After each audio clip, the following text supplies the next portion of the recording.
guys, so today's Vlogmas, I'm showing you guys what I'm done.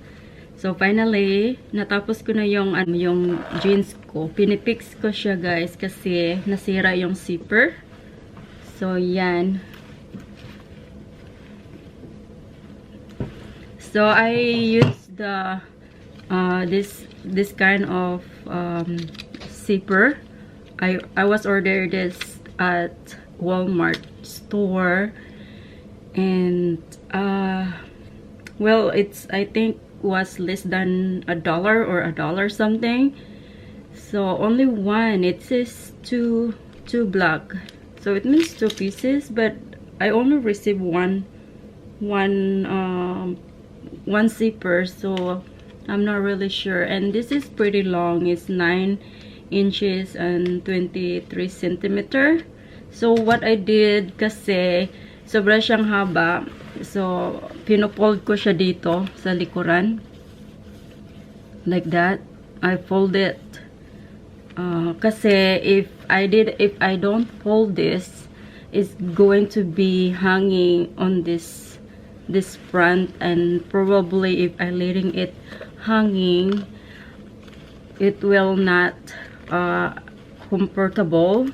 So I use only my hand to sewing this because I don't have any machine, and the threads I use is this. And the zipper also, I just ordered the black also because that way it's not that, you know, noticeable. The old zipper, the original zipper of this is, I think, like navy blue. If you can see here, this one here, the different.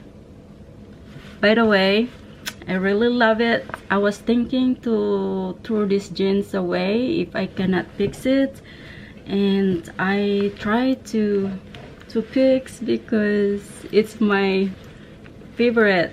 Even though this is not, you know, this is just only a normal jeans that we can buy at TJ Maxx or Ross, affordable jeans, but I really like the high-waisted and look these jeans when I'm wearing this.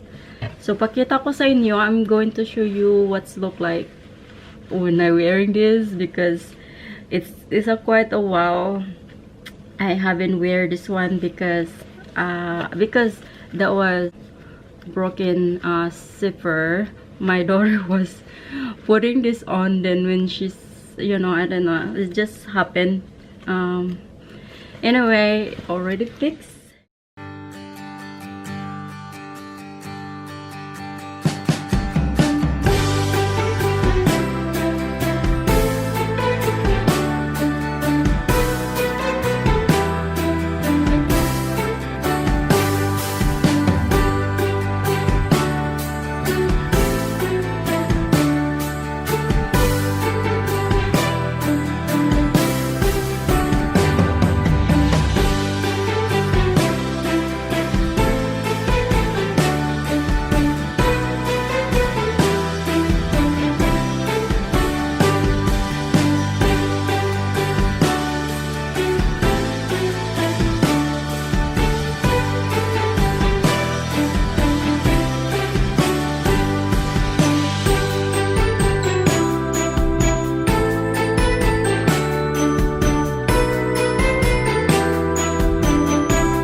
yeah.